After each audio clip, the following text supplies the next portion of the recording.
Je dois me réserver. Je dois protéger ma vie. Je dois marcher selon la volonté de Dieu. Je dois marcher selon la pensée de Dieu. Je dois me séparer avec le péché. Alléluia.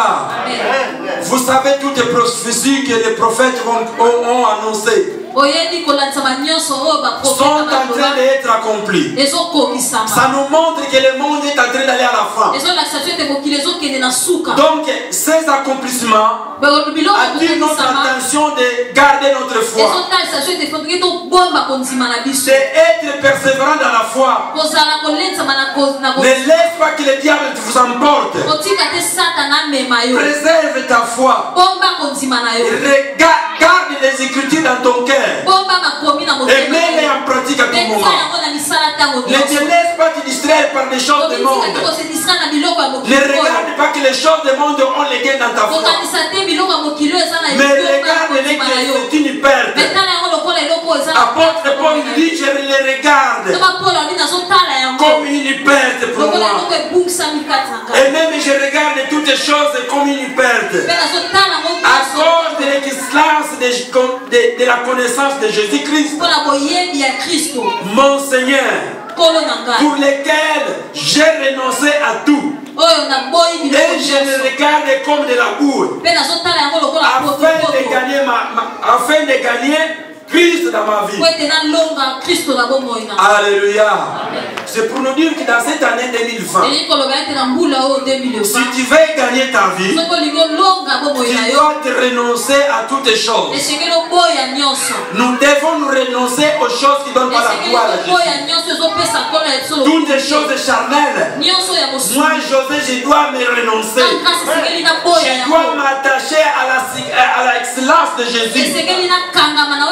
Je dois m'attacher à la parole divine pour garder ma foi et à la fin avoir les salut.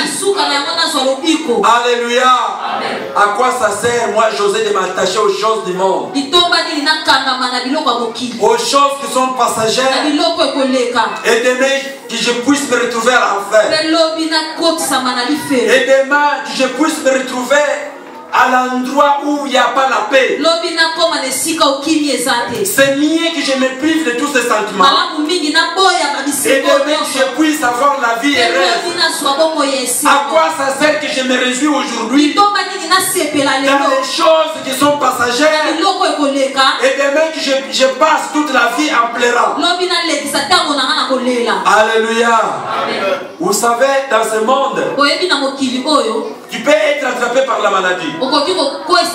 C'est une souffrance de courte durée, mais la souffrance de fin du temps, c'est une souffrance de longue durée sans fin.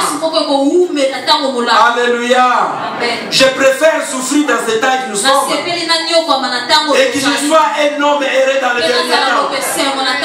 À quoi ça sert d'être riche dans ce temps et perdre le royaume du ciel? Combien ont fait faillir leur foi à cause des biens matériels de ce monde, à cause des succès de ce monde? Aujourd'hui j'ai le succès et demain je suis en chaos. À quoi ça sert? Hier j'avais l'honneur, la gloire, et aujourd'hui je suis sali. Mon témoignage est bafoué. À quoi ça sert? Alléluia. Nous devons garder notre témoignage vierge. Notre témoignage doit être vierge.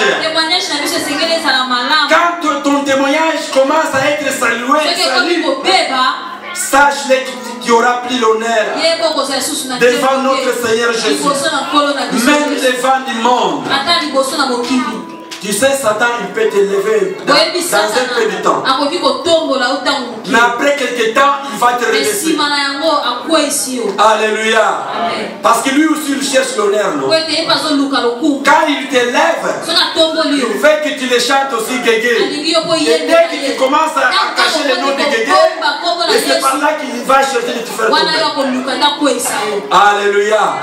Mais non, nous quand nous proclamons le nom de Jésus, le Seigneur est là pour nous soutenir. Le Seigneur est là pour nous élever. Et le Seigneur a un salut pour nous. Amen. Alors à quoi ça sert? Que je m'attache aux choses de peu de temps. Tout est permis, mais tout n'est pas utile. Allez consulter même des magiciens ou des sorciers. Est permis pour celles qui n'ont pas la foi, mais n'est pas utile pour une église, n'est pas utile pour un serviteur. Parce que j'ai besoin d'avoir une puissance. Je dois chercher un sorcier. À quoi ça sert? Moi je sais, il y a quelqu'un qui a le pouvoir au-dessus de tous les pouvoirs. C'est faire notre Seigneur Jésus. Si je m'attache à lui, j'aurai le pouvoir. Si je m'attache à lui, j'aurai le succès. Alléluia. Alors c'est mieux de m'attacher à cet homme-là. C'est mieux que je m'attache à cet homme-là. Quand je m'attache à lui, je serai nommé heureux. Alléluia. Mais quand tu t'attaches au sorcier, sache-le que ton bonheur sera de un peu de temps. Alléluia. Aujourd'hui, les gens peuvent dire, ah, il est devenu riche. Ah, vraiment, il est élevé en gloire. Mais après quelques jours, qui aura la ruine, qui aura le chute. Amen. L'Église, il doit savoir quelles sont des choses que nous devons faire pour la édification de notre foi. Nous devons nous attacher aux gens qui sont utiles pour notre foi. Tu sais, il y a beaucoup maintenant on perdu la foi pour toi. Parce qu'ils sont attachés aux gens qui n'ont même pas la foi. Aux gens qui ne sont même pas utiles pour l'évangile. Quand tu t'attaches à quelqu'un qui n'est pas utile,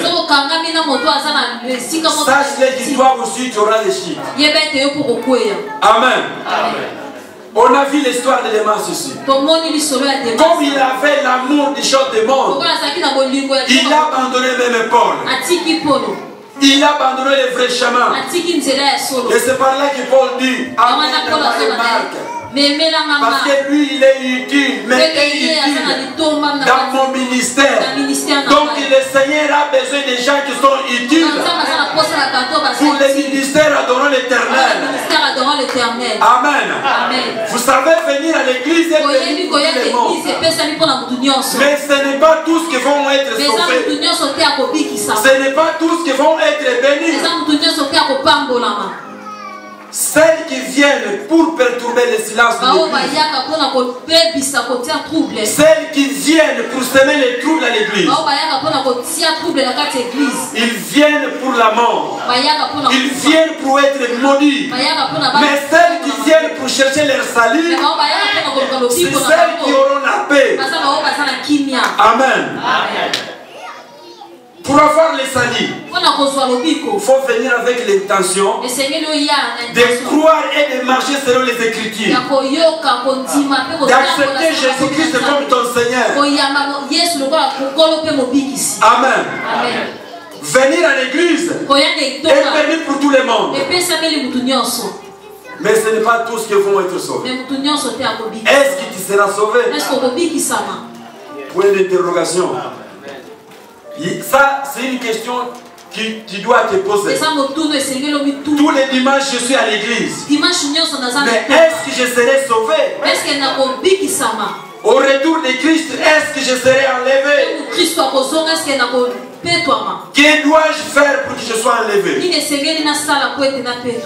Amen. Que dois-je faire pour être sauvé dans le dernier jour? Tout simplement, tu dois t'attacher à la parole de Dieu. C'est de marcher dans la crainte de sa parole. C'est d'obéir.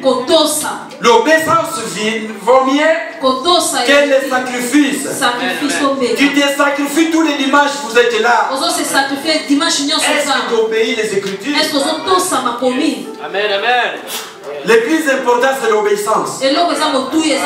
Si tu n'obéis jamais la parole divine, tu viens pour passer ton temps. Alléluia. Mais la volonté de notre Seigneur, ce n'est pas de venir pour passer ton temps, mais c'est de venir pour bénéficier de quelque chose. Venons pour bénéficier de la vie éternelle. Alléluia. Dans le livre de Tite 3, verset 8, nous l'avons dit. Tite 3, 8.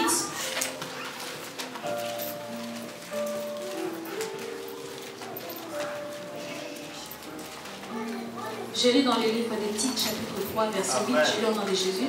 Cette parole est certaine, et je veux que tu affirmes ces choses, afin que ceux qui ont cru en Dieu s'appliquent à pratiquer de bonnes œuvres.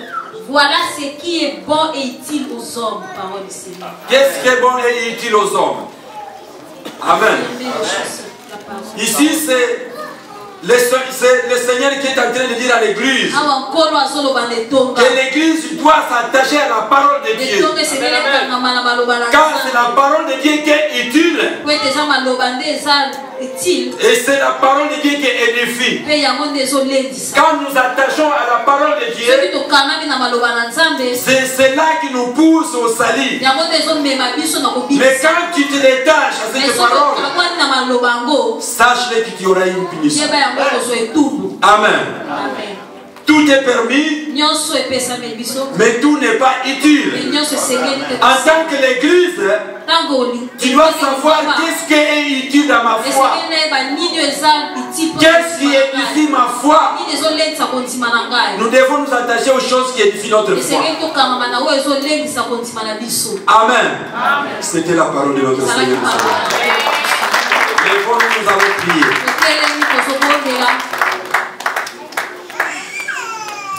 Tout est permis, tout n'est pas utile.